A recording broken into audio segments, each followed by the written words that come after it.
तो कल हमने जो बात की थी,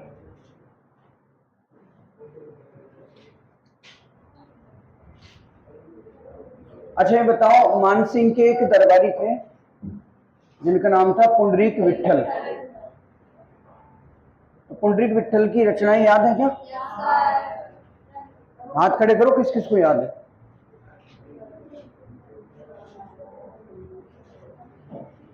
चलिए ये छोटा बच्चा बताएगा।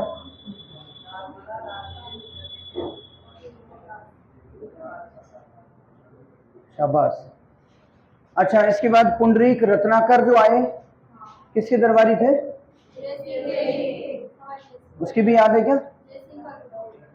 जयसिंह कलबुर्गी। अच्छा, जसवंत सिंह की रचनाएं याद है क्या? राठौर। कौन कौन सी थी? आइए। हाँ हाँ बताओ।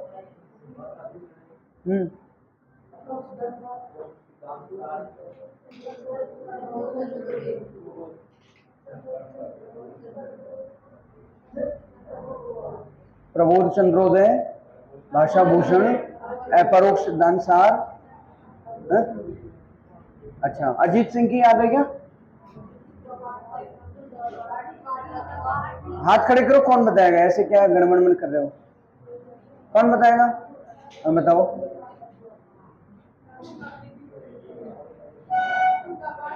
दुर्गा पाठ भाषा, हाँ। गुण सागर,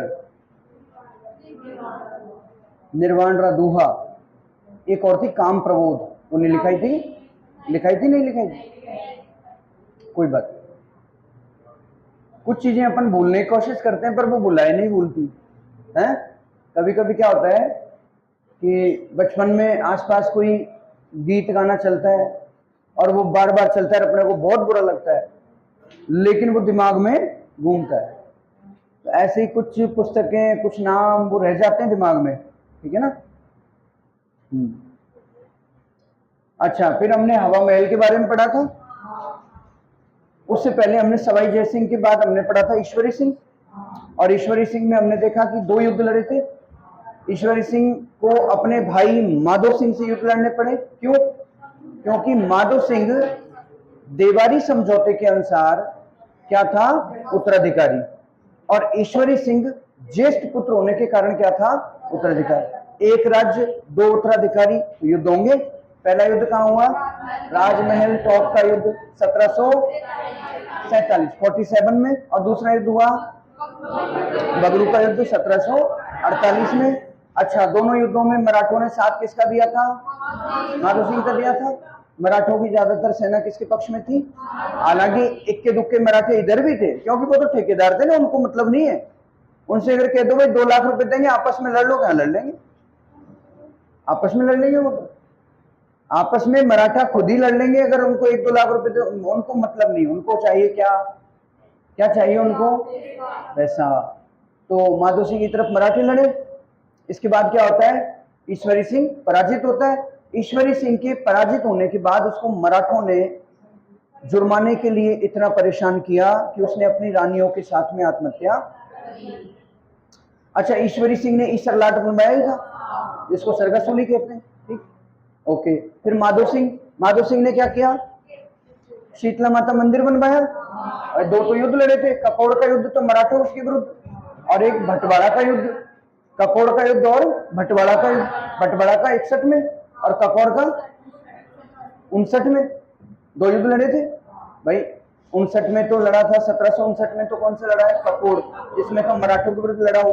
और 1761 में कौन सा लड़ा? भटवाड़ा का युद्ध, जो शत्रुशाल हाड़ा उसके विरुद्ध लड़ा था। ये युद्ध हो गए थे।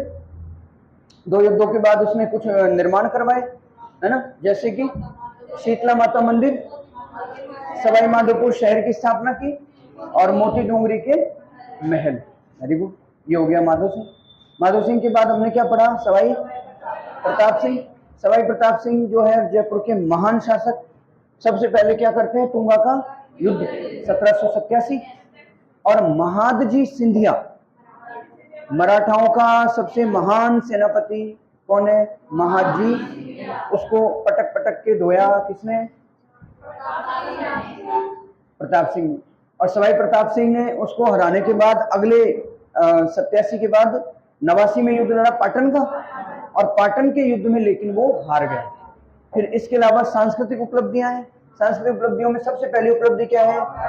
हवा महल। जयपुर का हवा महल राजस्थान की शान, राजस्थान की पहचान, आन बान शान सब कुछ क्या है? हवा महल। अरे राजस्थान की किताबों के फोटो देखते हो तो उस पर क्या दिखाते हैं? हवा महल दिखाते हैं, नहीं दिखाते? तो हवा महल में हमने बात की हुई, इसका उस्ताद जो था, वास्तुकार जो था, वो क्या था? लालचंद उस्ताद। क्या था? लालचंद उस्ताद लिख दो या उस्ताद लालचंद लिख दो। उस्ता मत करना, उस्ताद लिखना, ठीक है? उस्ता तो वो होते हैं जो बीकानेर में उस्ता कला वाले होते हैं ना, वो।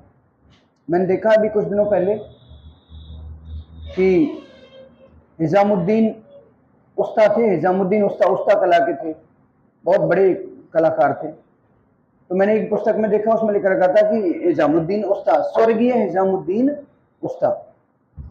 अच्छी बात है। देखो हिंदू मुस्लिम समन्वय का कितना बढ़िया उदाहरण है कि अब जहन्नुम या जन्नत की जगह कहाँ जा रहे हैं? स्वर्ग जा रहे हैं।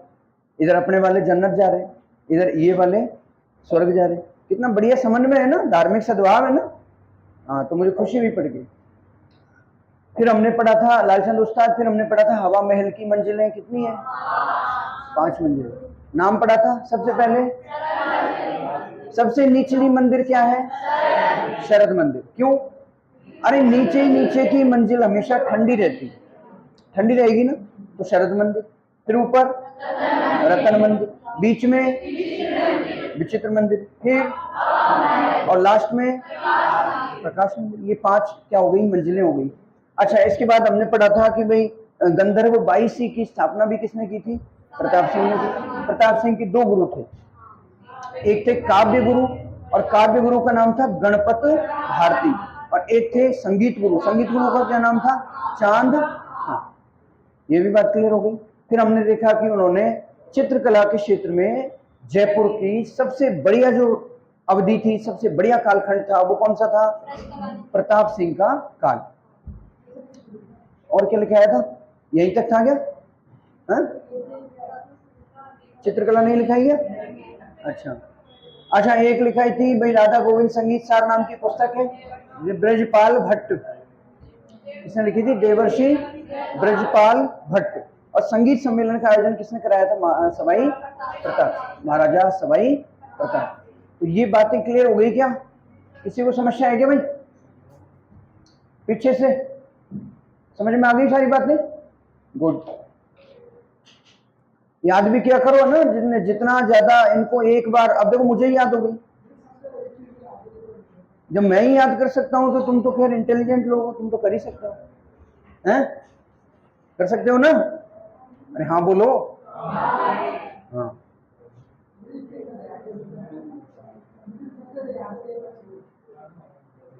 क्या कह रहा है बेटा? नहीं समझ में आया। सबसे ज्यादा याद छुट्टियों में, हिस्ट्री में। अच्छा, हिस्ट्री ज्यादा याद होती है? यूं कभी हिस्ट्री की पॉलिटी पढ़ाऊं तब देखना, ऐसे उंगलियों पे रटा दूंगा पॉलिटी की। बावड़ी बात। हिस्ट्री तो मुझे सबसे कमजोर सब्जेक्ट मेरा जो है ना, वो हिस्ट्री है। मान हिस्ट्री मुझे बार बार भूल जाता हूं मैं। पॉलिटी में ठीक है कि याद है वही चीजें थोड़ी बहुत। ऐसे ज्ञान तो देखो, पूरे ज्ञान का तो कोई अंत नहीं है। ज्ञान इतना है, कितना है? इतना। और मुझे आता है इतना, और तुम्हें कितना आता होगा? इतना। हाँ? भाई ज्ञान है इतना, और मुझे कितना आता है? इतना। अब तुम सोचो तुम्हें कितना आता होगा। सबसे पहले हर व्यक्ति को एक बहुत बड़े विद्वान हुए थे, उन्होंने कहा था, सुकरात, नाम सुना है क्या? सुकरात ने कहा था कि सबसे पहले व्यक्ति को अपने अज्ञान का ज्ञान होना चाहिए। सबसे पहले क्या होना चाहिए? अपने ज्ञान का अगर ज्ञान हो गया ना, तब तो गर्व हो जाएगा, घमंड हो जाएगा, अभिमान हो जाएगा। अगर मुझे मेरे ज्ञान का ज्ञान हो कि यार मुझे इतना आता है, तो फिर तो मुझे क्या हो जाएगा? अभिमान, घमंड, गर्व। लेकिन मुझे क्या याद रखना चाहिए? मेरे अज्ञान।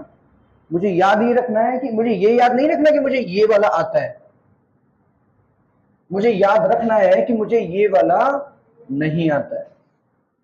अगर मैं इसको याद रखूंगा तो मैं सीखने के लिए आगे बढ़ूंगा, और अगर मैंने इसको याद रखा तो मैं वहीं पे क्या हो जाऊंगा, थम जाऊंगा।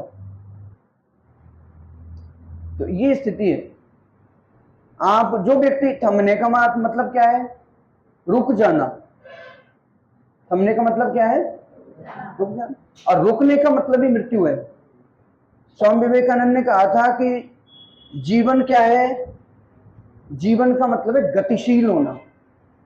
आप गतिशील हैं तो जीवन है, आप थम गए, रुक गए, वहीं पे क्या हो जाएगी, मृत्यु। कहते हैं चट्टानों से ना उलझे वो झरना किस काम का। अरे झरना देखा है, झरना तब झरना बनता है जब वो चट्टानों से गिरता है, उलझता है, संघर्ष करता है, नहीं तो सीधी धारा जाती है नीचे। उसको देखने कोई जाता है क्या, नाला बहता जाता है क्या कोई, लेकिन ऊपर से जो पानी गिरता है झरने की तरह, उसको देखते हैं। क्यों देखते हैं, क्योंकि वो संघर्ष करके गिर रहा है। इसलिए ना, मुसीबतों से निखरती है शख्सियत यारों, मुसीबत से निखरती है शख्सियत यारों, जो चट्टानों से ना उलझे वो झरना किस काम का। समझ गए क्या। अब लिखो आगे, प्रताप सिंह में आगे लिखो। प्रताप सिंह का जो काल है वो जयपुर की चित्रकला का भी स्वर्ण काल है। क्या लिखोगे, सवाई प्रताप सिंह का काल। जल्दी लिखो, फटाफट लिखो, तेज फुर्ती से। सवाई प्रताप सिंह का काल, सवाई प्रताप सिंह का काल जयपुर की चित्रकला का, जयपुर की चित्रकला का स्वर्ण काल था। अब चित्रकला तो आपको वो पढ़ाई देंगे, सर ने पढ़ा दी क्या, नहीं पढ़ाई, अभी तो पढ़ा देंगे, वो बता देंगे कौन कौन थे, मुझे नहीं पता ज्यादा। एक था लालचंद, है ना, उस लालचंद था, एक लालचंद, उसने चित्र बनाए थे बहुत बढ़िया। एक था डालू। लालचंद जो है वो पशुओं की लड़ाइयों के चित्र बनाता था। पशु पक्षी लड़ाई करते हैं ना, मुर्गे की लड़ाई, बैलों की लड़ाई, इनके चित्र बनाता था।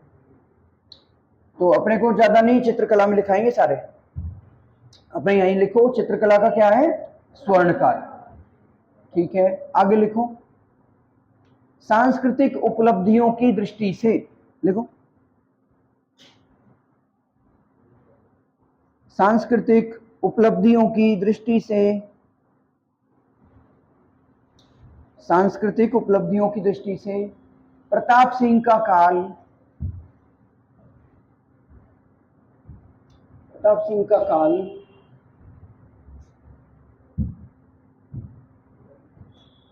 सवाई जयसिंह के पश्चात,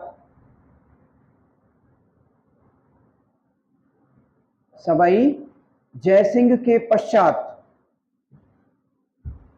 द्वितीय स्थान रखता है। कितना, कौन सा स्थान रखता है, द्वितीय स्थान रखता है।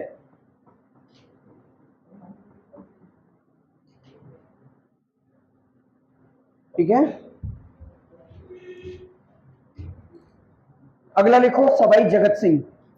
इसमें दो बातें लिखनी है, कहानियां तो बहुत हैं लेकिन टाइम नहीं है अपने पास।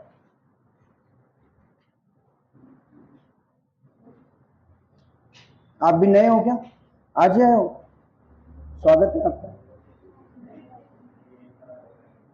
तो सवाई जगत सिंह, देखो भाई सवाई जगत सिंह की दो बातें हैं। पहली बात, इसने 1818 में अंग्रेजों से क्या कर ली थी, सहायक संधि। दूसरी बात आपको अच्छी तरह याद है, इससे भी पहले, संधि से भी पहले क्या हुआ था आपको पता है क्या, महाराणा भीम सिंह मेवाड़ वाले, उनकी पुत्री थी क्या, कृष्णा कुमारी। आपको पता है भीम सिंह इसका समकालीन है, भीम सिंह ने भी तो अंग्रेजों से सहायक संधि की थी। भाई भीम सिंह जो है उसकी पुत्री कृष्णा कुमारी, वो विवाद जो हुआ था वो जगत सिंह जो है उससे, उसके युद्ध लड़ने गया था अपने महाराजा मान सिंह, कहाँ वाले, मारवाड़ वाले, अरे मारवाड़ के मैं भूल गए क्या, मारवाड़ के भीम सिंह थे, भीम सिंह के महाराणा मेवाड़ ने अपनी पुत्री का रिश्ता संबंध किया, वो भीम सिंह जी जो है मृत्यु हो गई, भीम सिंह के छोटे भाई मान सिंह शासक बने और इधर रिश्ते को बाद में भेज दिया जगत सिंह के पास। अब जगत सिंह में और मारवाड़ वाले मान सिंह में गिंगोली पर्वत सर का यह होता है युद्ध होता है। फिर इस युद्ध के भयानक परिणाम निकलते, फिर अमीर खां पिंडारी नाम का एक जो है गुंडा था और उसने क्या किया, कृष्णा कुमारी को क्या दिलवा दिया, जहर दी। और फिर ये जो घटनाएं हुई इनसे मराठों का आतंक छा गया और मराठों के आतंक के कारण फिर आखिरकार महाराणा भीम सिंह उदयपुर वाले उन्होंने संधि की अंग्रेजों से। उदयपुर में तो किसने की, महाराणा भीम सिंह ने। और जयपुर वाले कौन करेंगे, अच्छा उधर कौन करेगा, मारवाड़ में मान सिंह करेगा। अरे जो है वही तो करेगा ना उस टाइम पे, संधियां वही 1817-18 में हुई है ना, हालांकि मैं लिखाऊंगा आगे। तो ये वही है। अच्छा इसकी एक गर्लफ्रेंड थी रस कपूर, ध्यान रखना में ये पूछते हैं क्या लड़की का नाम क्या था, रस कपूर। और ये रस कपूर जो है इसके कारण सबाई जगत सिंह को कहते हैं जयपुर का बदनाम शासक। लिखो जल्दी लिखो फटाफट। तो प्रश्न पूछा जाता है कि जयपुर का बदनाम शासक कौन था, कौन था, सबाई जगत सिंह। लिखो सबाई जगत सिंह की प्रेमिका नर्तकी थी, क्या थी, नर्तकी जानते हो क्या, क्या होती, I am a disco dancer, dancer थी। तो नर्तकी, नर्तकी थी रस कपूर। और दोनों जो है जगत सिंह और नर्तकी रस कपूर दोनों दरबार में मिलकर डांस करते थे। दरबारी देख देख के पागल हो गए, दिमाग खराब हो गया उनका, यार ये राजा हमारा ये पागल हो गया, क्या करें। तो फिर नर्तकी जो थी रस कपूर इसको बहला फुसला कर ले गए नारगढ़ और नारगढ़ में ले जाके इसको बांध दिया। राजा जगत सिंह जो है अगले दिन उठे, वह भाई हमारी रस कपूर किधर है, रस कपूर को ढूंढा, पूरे महल में नहीं मिली। कहते हैं कि रस कपूर के याद में, रस कपूर के विरह में जगत सिंह इतने पागल हुए कि पूरे जयपुर की गलियों में राजा जो है ढूंढता फिर रहा था, रस कपूर कहाँ है, मेरी रस कपूर कहाँ है। इतना जबरदस्त क्या था ये संबंध, समझ गए क्या, समझ ही गए होंगे। लिखो, लिख लिया, क्या लिखा, हाँ सबाई जगत सिंह को जयपुर का बदनाम शासक कहा जाता है। कोष्टक में लिख लेना, प्रेमिका क्या नाम है, रस कपूर, नर्तकी थी। कोष्टक में लिख लेना इसको, जयपुर का बदनाम शासक और प्रेमिका कौन है, रस कपूर।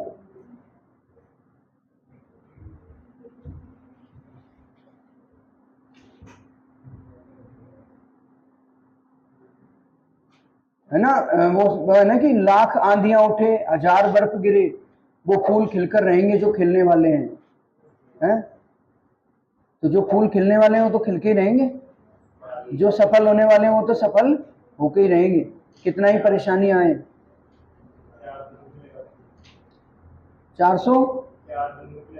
4 जून को देखो, लिख लिया क्या, लिख डाले, अगला लिखो, अगली लाइन फटाफट लिखो भाई।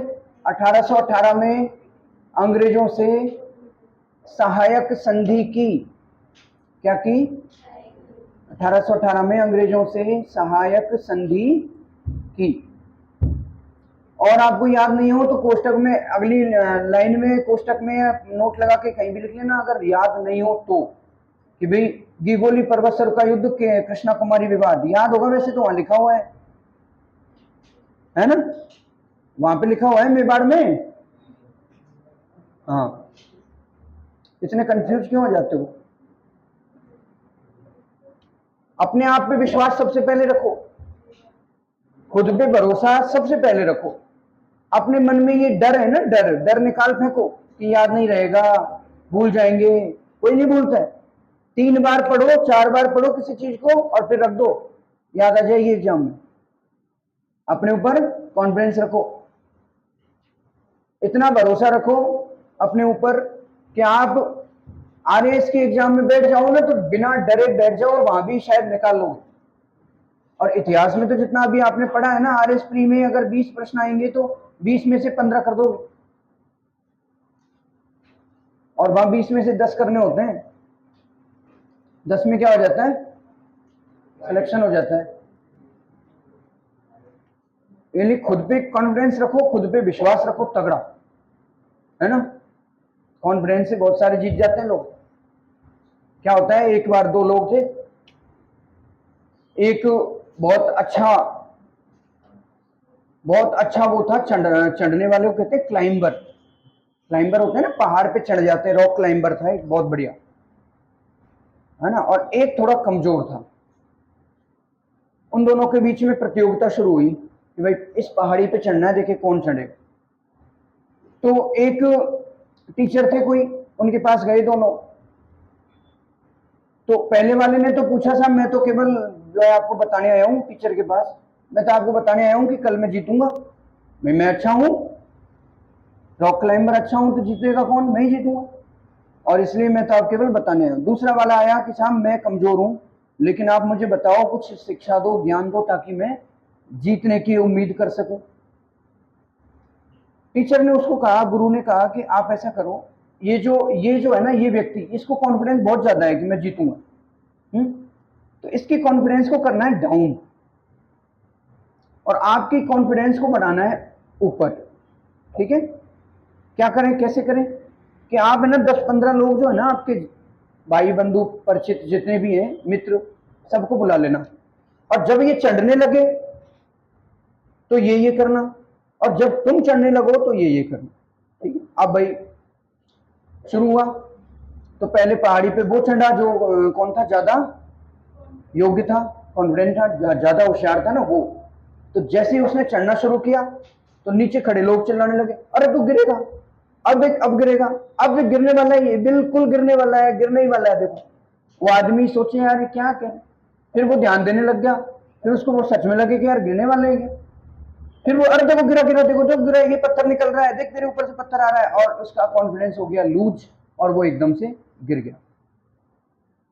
फिर दूसरा चढ़ा, दूसरे चढ़ने के टाइम पे वो लोग नीचे थोड़े जो थे वो चिल्लाए कि शाबाश, बहुत बढ़िया चढ़ रहा है, दिक्कत ही नहीं आ रही है, तू तो चढ़ के ही रहेगा, तू तो चढ़ेगा, जरूर चढ़ेगा।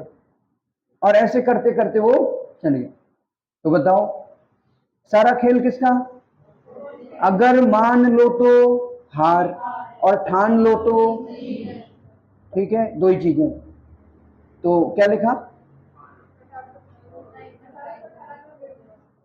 संधि कर ली, ठीक है ना। अब लिखो महाराजा सवाई राम सिंह, सवाई राम सिंह, द्वितीय लिखना सेकंड, ये भी इंपॉर्टेंट है, सवाई राम सिंह सेकंड।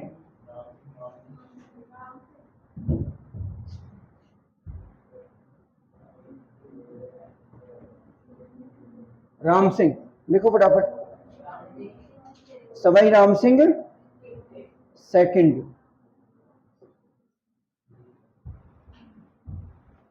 सवाई राम सिंह सेकंड जो है 1835 से लेके, कार्यकाल लिख लो बोली, 1835 से लेके 1880 तक, 35 से लेके 1880 तक। पहली लाइन लिखो 1800,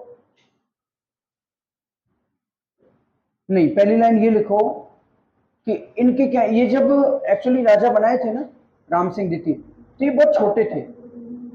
कितने छोटे थे, एलकेजी में पढ़ते थे, इतने छोटे थे।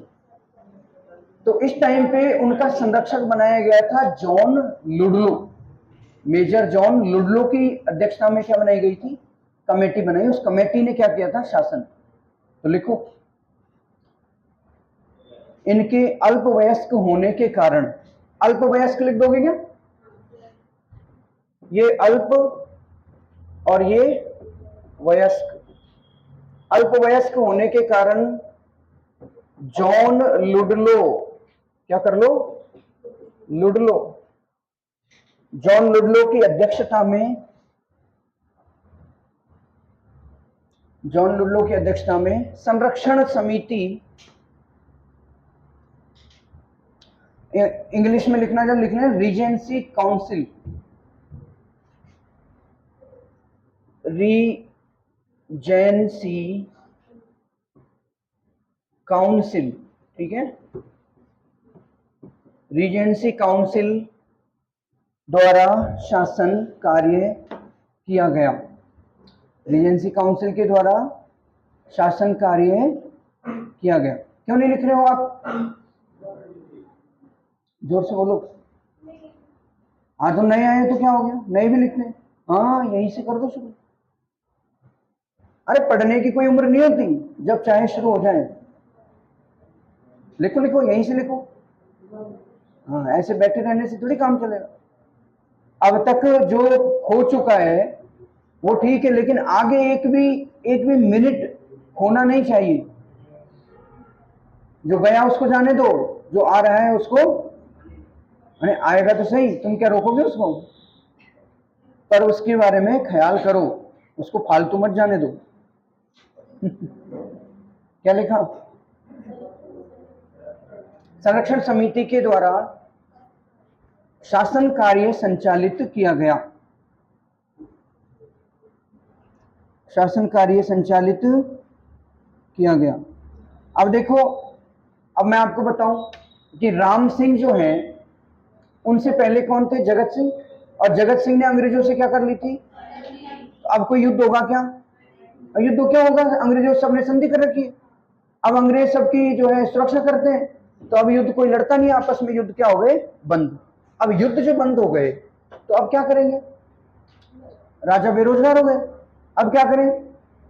अब कोई राजा तो है वो करेगा भाई, अपने महफिल सजाओ, हैं, रस कपूर को बुलाओ और नाच गाना कराओ, कोई ये करेगा। कोई क्या करेगा, समाज सुधार के कार्य करेगा। राम सिंह ने क्या, कौन से कार्य किए थे, अच्छे कार्य किए। तो इसने बहुत सारे संस्थान खोले थे, ठीक है। तो पहला लिखो, लाइन लिखते जाओ लाइन के हिसाब से, मदरसा हुनरी। हाँ देखो इसने बहुत सारे काम किए थे। पहला काम क्या था, मदरसा ए हुनरी। हुनर यानी क्या होता है, हुनर, हुनर किसे कहते हैं, हुनर टैलेंट, स्किल, कौशल, दक्षता, डेफ्टनेस, ठीक, इसको कहते हैं हुनर। तो मदरसा एक ऐसा, मदरसा यानी शिक्षा का केंद्र है ना, फारसी शब्द है। और मदरसा किसके लिए खोला, हुनरी। हुनरी बोले तो हुनर वालों के लिए, टैलेंट वालों के लिए, जिससे उनके टैलेंट को क्या मिले, निखार मिले, ठीक है। मदरसा हुनरी एक खोला इसने, Rajasthan school of arts and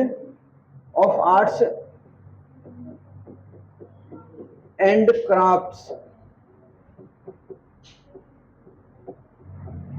लिख लो, मदरसा-ए हुनरी। और बाद में इसका नाम क्या कर दिया, Rajasthan school of arts and crafts, Rajasthan school of arts and crafts.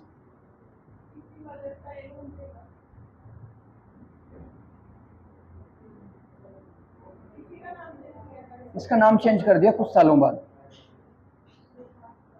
10-20 साल बाद इसका नाम क्या कर दिया, 1857 में तो बनाया मदरसा हुनरी, और 1886 में इसका नाम बदल के क्या कर दिया, Rajasthan school of arts and craft. तो आप केवल इतना ही याद रखना है कि भाई मदरसा हुनरी जिसको क्या कहते हैं, और Rajasthan school of art and craft.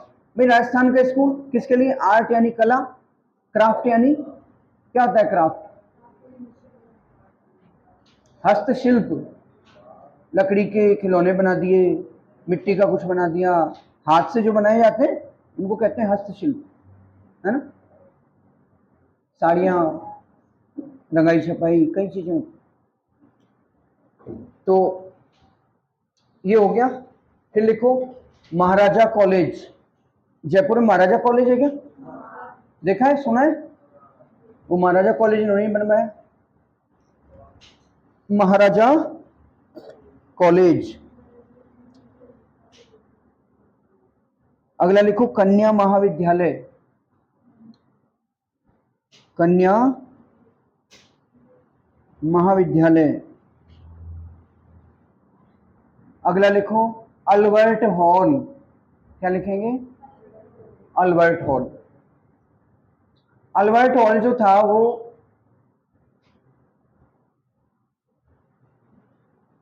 अच्छा, जयपुर को गुलाबी रंग से रंगवाया, ये भी लिखो। अल्बर्ट हॉल के बाद अगली लाइन में जयपुर को गुलाबी रंग से रंगवाया। जयपुर को किससे रंगवाया? गुलाबी, गुलाबी रंग से रंगवाया। कहते हैं ना शहर गुलाबी, है गाना है, तो गुलाबी रंग से रंगवाया। अच्छा, जयपुर को पिंक सिटी कहते हैं, तो बताओ पिंक सिटी सबसे पहले किसने दिया था नाम? किसने? राम सिंह ने तो रंगवाया। राम सिंह ने, लिख लो, ये पूछते हैं। स्टैनले रीड, स्टैनले रीड लिखो। स्टैनले रीड ने जयपुर को पिंक सिटी नाम दिया, उसी टाइम पे आया था घूमने। स्टैनले रीड ने जयपुर को कौन सा नाम दिया? Pink city. इसने किताब लिखी थी रॉयल टाउन्स ऑफ इंडिया। आपको मतलब नहीं है, आप ज्यादा भावुक मत हो ना, इतना ही याद रखो भाई। स्टैनले रीड आया था और उसने जयपुर को क्या बोला? Pink city. तो पिंक सिटी नाम किसने दिया है? Stanley read. अगला लिखो रामगढ़ बांध, रामगढ़ बांध, रामगढ़ बांध लिखो। अगला लिखो राम प्रकाश थिएटर,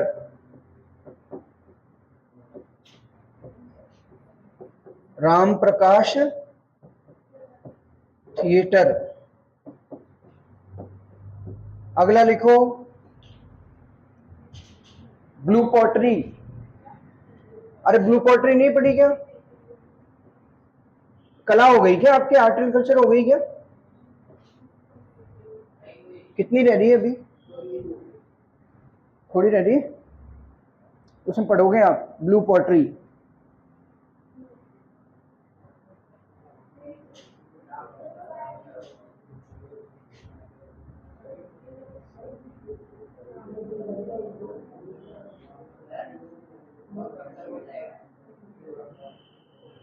कोर्स बता, आज ही कर दें?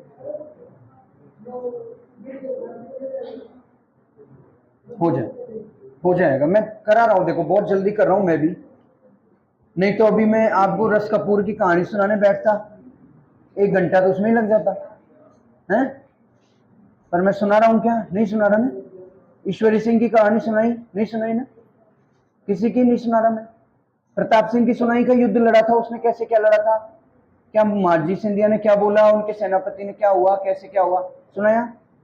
नहीं सुनाया ना, इसलिए नहीं सुना रहा हूं ताकि जल्दी क्या हो जाए और तुमको मुझसे और मुझको तुमसे क्या मिले? मुक्ति। ठीक है, अगला लिखो ब्लू पॉटरी लिख दिया। अगला लिखो तमाशा, तमाशा लोक नाट्य, इनके समय पे ही फेमस हुआ है। क्या लिखोगे?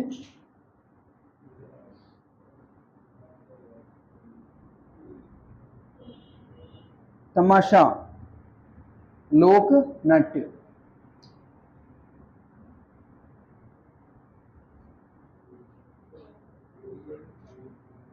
अगला लिखो सवाई माधो सिंह राजा, अगला शासक कौन है? सवाई माधो सिंह। सेकंड लगा देना भाई, पहला तो अपने को याद है ना, पहले ने क्या क्या किया था? ककोर का युद्ध, बंटवाड़ा का युद्ध है, शीतला माता मंदिर, सवाई माधोपुर शहर और मोती डोंगरी के महल, याद है ना? पहला सवाई माधो सिंह याद है। अब दूसरा लिखो सवाई माधो सिंह सेकंड। इसकी कहानियां सुनाने लग जाए ना तो 2-3 दिन लग जाएंगे। ये बहुत लंबा चौड़ा आदमी था, इसको कहते थे जयपुर का बब्बर शेर। इसका जो कुर्ता है वो रखा हुआ है वहां पे अंगरखा म्यूजियम में, कभी देख के आना आप। जयपुर म्यूजियम में जो सिटी पैलेस का म्यूजियम है, सिटी पैलेस जो है ना, महल, चंद्र महल कहते हैं जिसे, वहां पे इनका चोगा रखा हुआ है। उसमें आप जैसे 10-20 घुस जाओगे,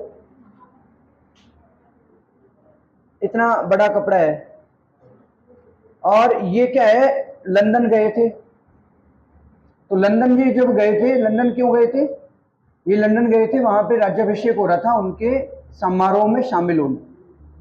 तो ये जहाज पर अपने साथ चांदी के 2 बड़े बड़े, जैसे आजकल पानी की टंकी नहीं होती क्या, छतों पे रखते हैं, इतने बड़े चांदी के बर्तन लेके गए और उनमें भर के ले गए गंगा जल, कि मैं अपने को नहाने के लिए, अपने को पीने के लिए, अंग्रेजों का पानी काम में नहीं लेना। पहले ऐसा मानते थे कि अगर कोई व्यक्ति हिंदू है, मतलब भारतीय, भारतीयों के बारे में ये मानते थे कि अगर वो समंदर पार कर लिया ना, इसका मतलब वो क्या हो गया है, अपवित्र। समंदर, इसलिए समंदर पार करने को बहुत बुरा मानते थे, समंदर पार नहीं जाता था कोई भी। और 1857 की जो क्रांति होती है ना, उसका एक कारण ये भी था कि हमारे सैनिकों को, भारतीय सैनिकों को लड़ने के लिए कहां भेजते थे, समंदर पार। तो वो अंग्रेज जब भेजते थे तो वो कहते थे कि हमारा धर्म भ्रष्ट हो रहा है, आप हमको कहां भेज रहे हो लड़ने के लिए, समंदर पार। एक कारण ये भी था।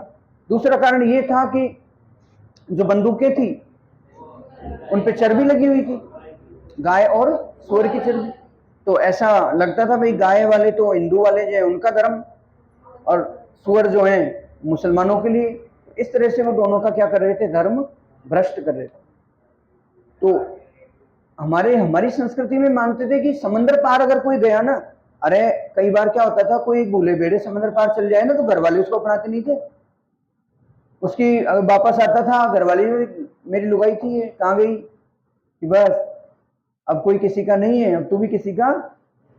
क्यों मानते थे ऐसा, ऐसा लगता था उनको इसलिए भाई समंदर पार गया तो वहीं का पानी पिया होगा, वहीं का खाना खाया होगा, और वहां का पानी है, वहां का खाना है, वो क्या है, दूषित है, अधर्म है वो, इसलिए नहीं जाते थे। तो ये महाराजा जो राम सिंह द्वितीय हैं, ये जब लंदन गए थे तो ये अपने साथ में 2 पानी के बड़े बड़े जहाज में इन्होंने क्या रखवाए गंगा जल के, कि भाई देखो मैं जाऊंगा समंदर पार लेकिन धर्म को भ्रष्ट नहीं करूंगा, वापस भी कैसे आऊंगा, पूरी तरह से सही पवित्र। इसलिए अपने साथ क्या भर के ले गए थे, गंगा जल के बड़े बड़े चांदी के बर्तन। वो बर्तन भी रखे हैं, और देख के आना सिटी पैलेस में, कभी नौकरी लग जाए तब जाना, सिलेक्शन होते ही जाना, ठीक, लिखो। और खाना, ये बहुत तगड़े खाना खाते थे, खाना इतना खाते थे कि हलवाई जो है उसको बिल्कुल परमानेंट काम करना पड़ता, तो लगातार वहीं बैठा रहता हलवाई, महाराजा अब ये बना दो, अब ये बना दो, अब ये बना दो, यही चलता रहता। तो जो हलवाई होता था ना, इन्हीं के कारण आप जाओगे ना जयपुर में, इनके टाइम का जो काल था, खान पान को बहुत बढ़ावा मिला। जितनी भी जयपुर के अंदर जो मेन जयपुर है ना, पुराना जयपुर, जो बड़ी बड़ी दुकानें हैं हलवाइयों की पुरानी पुरानी, वो सब इनके टाइम की है। इन्होंने खान पान को इतना प्रोत्साहन दिया कि हर व्यक्ति खाने पीने में मस्त रहता था। सुबह सुबह कचौरियां ले आओ, फिर 1 घंटे बाद जलेबी, दोपहर को दूध की बढ़िया लस्सी, दूध क्या दही की, तो यही चलता था। लिखो, सवाई राम सिंह द्वितीय, हाँ माधो सिंह द्वितीय, पहली लाइन लिखो। इन्हें जयपुर का बब्बर शेर, जानते हो ना बब्बर शेर कहा जाता है। इन्होंने अपनी 9 पासवानों के लिए, कितनी पासवान थी, अरे कोई ऐसा तो नहीं जो पासवान नहीं जानता है, 9 पासवानों के लिए नाहरगढ़ में, कहा, नाहरगढ़ में एक जैसे क्या बनवाए, 9 महल, कि भाई लड़ने का कोई काम नहीं, एक जैसे हैं बिल्कुल, कोई सा भी ले लो। देखा, सबको समान भाव से। हैं, कितने अच्छे थे महाराजा माधो सिंह। सभी पासवानों को क्या रखा है, बिल्कुल बराबर। पासवान क्या होते जानते हो? हाँ ठीक। तो 9 पासवानों के लिए क्या बनाए? एक जैसे 9 महल। कहां बनवाए? हाँ लिखो। जॉर्ज पंचम के राज्याभिषेक में, अच्छा आप इससे पहले लिखो, इससे पहले लिखो मुबारक महल। ये प्रश्न आता है, मुबारक महल का निर्माण करवाया। सिटी पैलेस के अंदर एक महल है मुबारक महल, उसका निर्माण किसने करवाया है? माधो सिंह द्वितीय ने। मुबारक महल का क्या करवाया? निर्माण करवाया। फिर लिखो ब्रिटिश सम्राट, ब्रिटिश सम्राट के राज्याभिषेक में शामिल होने के लिए कहां गए और वहां पर चांदी के 2 बड़े बड़े कलश गंगा जल से भरकर ले गए। तो लिखो ब्रिटिश सम्राट के राज्याभिषेक में शामिल होने के लिए लंदन गए एवं अपने साथ चांदी के 2 बड़े कलश, अपने साथ चांदी के 2 बड़े कलश भरकर गंगा जल ले गए। क्या ले गए? गंगा जल। ब्रिटिश सम्राट के राज्याभिषेक में शामिल होने के लिए लंदन गए और अपने साथ चांदी के 2 बड़े कलश भरकर गंगा जल ले गए। जल्दी लिखा करो टाइम पे। लिखो अगला सवाई मान सिंह, इसको भी सेकंड कर लेना भाई। सवाई मान सिंह द्वितीय, सवाई मान सिंह द्वितीय लिख लो। अंतिम शासक, कछवाई पढ़ रहे हैं तो अंतिम शासक समझ जाओ। दूसरी बात लिखो आजादी के समय यही शासक थे, तो लिखो आजादी के समय शासक। फिर तीसरी बात लिखो एकीकरण के समय शासक। फिर चौथी बात लिखो राजस्थान के राज प्रमुख क्या रहे थे? राजस्थान के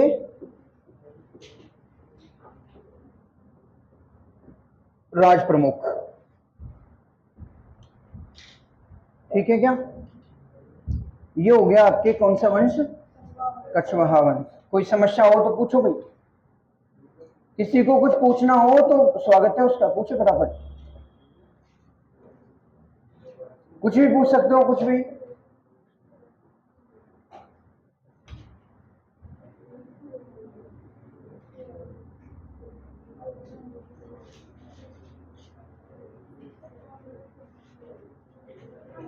किसी को कुछ भी पूछना हो तो पूछ सकते हो।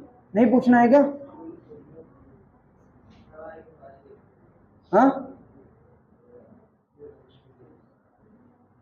हाँ, कोई क्वेश्चन है तो पूछो जल्दी। अच्छा, नए नए बच्चे कितने हैं जो कल आए थे और आज आए थे? 1 2 और पीछे 3 और। हाँ, नए बच्चों आपकी समझ में आया क्या? अच्छा समझ में आ रहा है सारे सब्जेक्ट?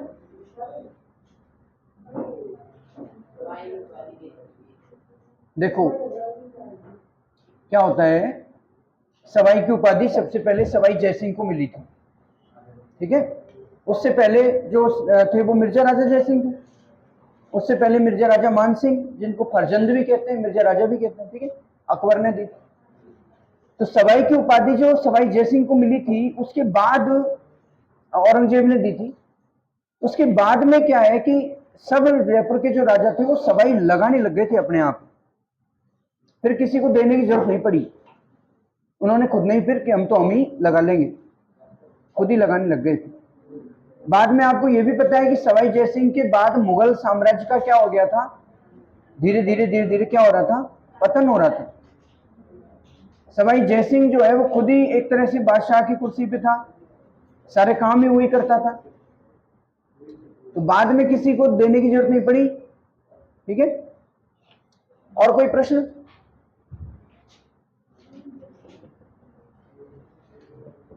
जल्दी बताओ, लिखो, नहीं है तो लिखो फिर। जैसलमेर के भाटी, 2-3 लाइन लिख लो इसमें। जैसलमेर के क्या, भाटी राजवंश। और भाटी राजवंश में आप क्या लिखोगे सबसे पहले? मैंने आपको बताया था कि जैसलमेर के भाटी और करौली के पाल। अरे जैसलमेर के तो भाटी और करौली के पाल, ये दोनों क्या हैं, चंद्रवंशी। बाकी लगभग सारे ही क्या हैं, सूर्यवंशी। ये बताया था मैंने आपको। प्रश्न ऐसे पूछा जाता है कि भाई राजस्थान के चंद्रवंशी शासक कौन कौन है, तो कौन कौन है, करौली वाले और जैसलमेर वाले। एक बिल्कुल पूरब में और एक बिल्कुल पूरब और पश्चिम का मेल हो गया। ठीक है, तो लिखो जैसलमेर के भाटी, जैसलमेर का भाटी राजवंश। इसमें पहली लाइन लिखो, डॉक्टर ओझा के अनुसार, डॉक्टर ओझा के अनुसार प्राचीन क्षत्रिय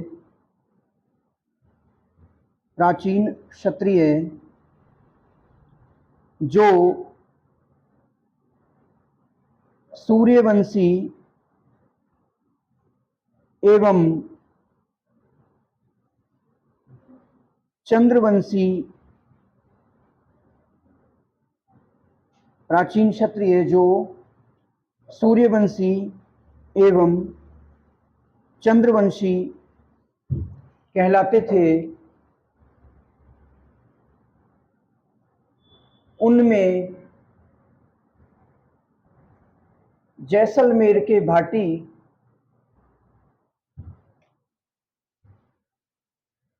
एवं करौली के पाल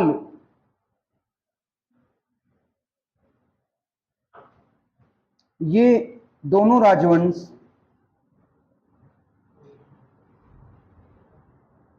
राजवंश चंद्रवंशी थे। क्या थे, चंद्रवंशी थे।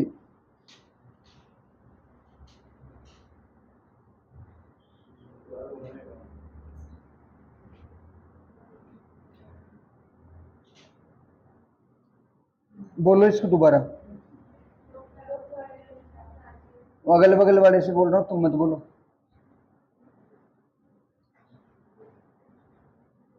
थोड़ा साथ साथ चलो, पिछड़ो मत।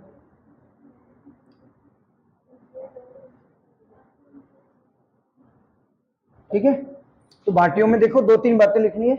पहली बात कि भाटी जो है, इनमें एक शासक हुआ था जैसल भाटी। क्या नाम था, तो पहली लाइन लिखो कि जैसलमेर दुर्ग का निर्माण, जैसलमेर दुर्ग का निर्माण जैसल भाटी ने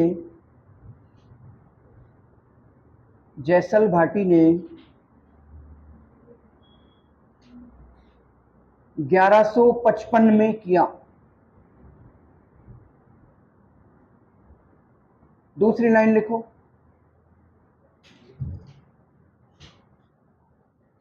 अलाउद्दीन खिलजी के आक्रमण।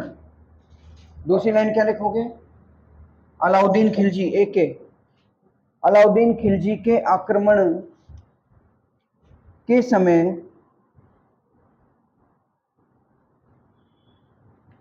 मूलराज भाटी, कौन सा भाटी? अलाउद्दीन खिलजी के आक्रमण के समय मूलराज भाटी के नेतृत्व में जैसलमेर का प्रथम साका हुआ। मूलराज भाटी के नेतृत्व में जैसलमेर का प्रथम साका हुआ। मूलराज भाटी के नेतृत्व में जैसलमेर का प्रथम साका हुआ। अगली लाइन लिखो, फिरोज शाह तुगलक FST, फिरोज शाह तुगलक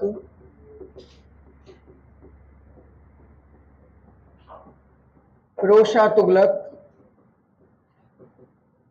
1352 कोष्टक में लिख देना। आक्रमण के समय फिरोज शाह तुगलक 1352 के आक्रमण के समय दुर्जनशाल, कौन था? दुर्जनशाल भाटी, कौन सा भाटी? दुर्जनशाल भाटी के नेतृत्व में क्या हुआ है? दूसरा साका हुआ। कितने साके हो गए? 2 हो गए क्या? दुर्जनशाल के नेतृत्व में क्या हो गया? दूसरा साका हुआ। लिखो लिखो जल्दी लिखो। अब देखो क्या होता है कि जैसलमेर के पास में अफगानिस्तान है। अरे नक्शा बनाऊं क्या?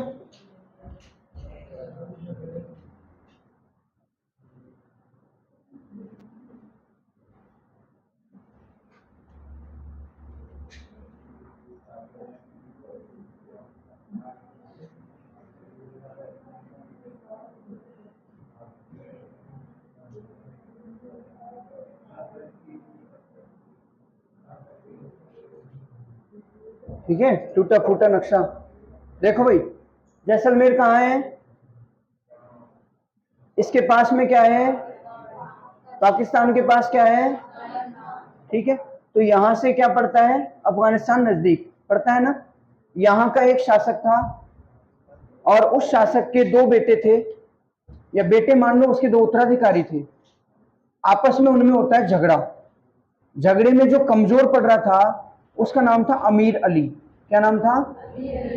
अमीर अली भागकर अपनी जान बचाकर और शरण लेता है जैसलमेर के राव लूणकरण के पास आता है। कौन थे? लूणकरण। लूणकरण के पास आता है।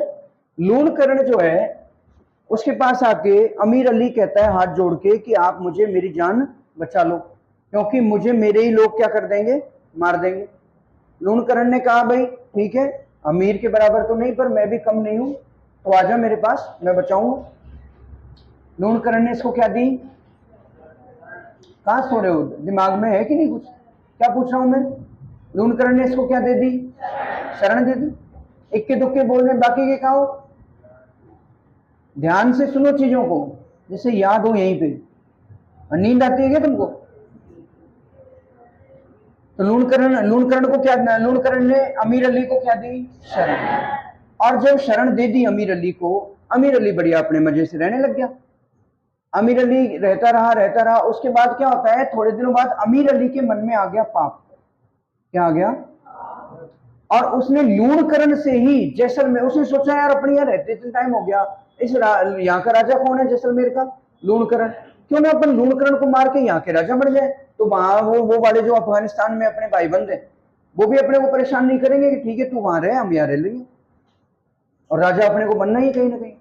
जिस व्यक्ति को शरण दी वही व्यक्ति क्या करना चाहता है? धोखा, विश्वासघात। आखिरकार उस अमीर अली ने लूणकरण पर क्या कर दिया? आक्रमण। तो लूणकरण पर जब आक्रमण हुआ तो अचानक हुआ, है ना? अचानक हुआ तो इस ऐसी स्थिति में लूणकरण और उसके साथी जो लोग थे वो सब केसरिया करने निकल पड़े, लेकिन महिलाओं को जौहर का समय नहीं मिला। और महिलाएं फिर जौहर की तैयारी करने लगी। आमतौर पे क्या होता है कि पहले जौहर और फिर केसरिया, यही होता है ना। लेकिन इसमें क्या हुआ कि अचानक आक्रमण हो गया, तो पहले केसरिया करने तो वो निकल पड़े, भाई उनको तो पहले उनको रोकना है दुश्मनों को, तो वो केसरिया करने निकल पड़े, लेकिन महिलाओं को जौहर का समय नहीं मिला। ऐसी स्थिति में फिर महिलाओं ने, वो जब युद्ध कर रहे थे हैं, तो उस टाइम पे फिर महिलाओं ने क्या किया, जौहर की अग्नि अग्नि प्रज्वलित की, कुंड जलाया, लकड़ियां इकट्ठी की, ठीक है। फिर सभी जो पूजा पाठ होते हैं जौहर से पहले वो कर रहे थे। इतने में खबर आई कि भाई अपन युद्ध जीत गए। क्या हो गए? युद्ध जीत गए, अमीर अली को मार दिया गया। युद्ध जीत गए हैं और अमीर अली को मार दिया गया है। ऐसी स्थिति में वहां पे केसरिया तो हो गया, लेकिन जौहर, समझ गए क्या? यानी साका जो होता है, साके में दो पक्ष होते हैं, एक होता है केसरिया, एक होता है। लेकिन अगर केसरिया हुआ है और जौहर नहीं हुआ है तो आधा हुआ है इसका मतलब, इसलिए इसको कहते हैं आधा साका। और इसीलिए कहते हैं भी जैसलमेर के कितने साके हैं? 2.5 साके। समझ गए क्या? जैसलमेर में कितने साके हुए? 2.5। क्यों? 2 तो पूरे हुए। एक तो पहला साका कब? अलाउद्दीन खिलजी के समय, शासक कौन? मूलराज भाटी। दूसरा शाखा FST, शासक कौन? दुर्जन साल भाटी। तीसरा शाखा जो आधा हुआ वो है, उसमें केसरिया तो हुआ लेकिन जौहर नहीं हुआ। जौहर की आवश्यकता ही नहीं पड़ी, भाई जीत के आ गए थे, कुछ लोग वहां युद्ध में वीरगति को प्राप्त हो गए, बाकी के जो बच्चे वो राजपूत जीत कर आ गए। तो जीत कर जब आ गए तो फिर जौहर करने का तो कोई मतलब नहीं है, फिर जिनको सती होना है वो सती हो जाओ, ठीक है। जौहर नहीं हुआ, इसलिए कैसा साका हुआ? आधा। इसलिए कहते हैं जैसलमेर के 2.5 साके, ठीक है। तीसरा साका आधा हुआ, लूणकरण के नेतृत्व में हुआ, किसके विरुद्ध? अमीर अली, कंधार का अमीर अली। अफगानिस्तान का था कौन? अमीर अली। याद रहेगी तीनों चीजें, लिखो फटाफट। दूसरा साका लिख लिया, अब लिखो तीसरा साका। 1550 आक्रमण करता है कंधार का। कंधार अफगानिस्तान में, भाई कंधार यानी अफगानिस्तान, ठीक। कंधार का कौन है? अमीर अली। और अमीर अली ने क्या किया है? आक्रमण। इसमें क्या हुआ? लिखो, केसरिया तो हुआ परंतु जौहर नहीं हो पाया। केसरिया तो हुआ, जौहर नहीं हो पाया, इसलिए इसको क्या कहते हैं? आधा साका कहते हैं। लिख दो, केसरिया तो हुआ लेकिन जौहर नहीं हो सका, इसलिए इसे अर्ध साका कहते हैं। अगली लाइन लिखो, इस प्रकार जैसलमेर में कुल कितने हुए? 2.5 साके हुए। इस प्रकार जैसलमेर में कुल कितने साके हुए? 2.5 साके हुए।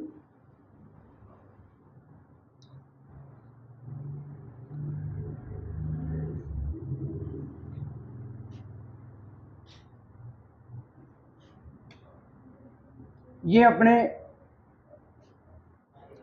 ठीक है।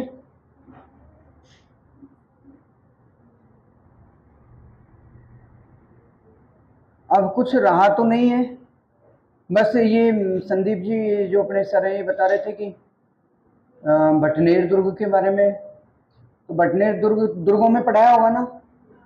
भटनेर दुर्ग के बारे में क्या पढ़ाया होगा आपको बताओ, क्या बताया सर ने? हाँ, भाटी राजा भूपत ने बनवाया था इसको, बताया होगा ना भाई? सर ने बताया होगा कि भाटी राजा भूपत ने भटनेर दुर्ग बनवाया था। और मंगलवार के दिन किसने जीता था? सूरत सिंह ने मंगलवार के दिन इसको जीत लिया था, बीकानेर के सूरत सिंह ने। और इसका नाम क्या रख दिया था? क्या ये जानकारी लिखाई थी? तो बात खत्म हो गई फिर। तो ये अपने सारे राजवंश हो गए हैं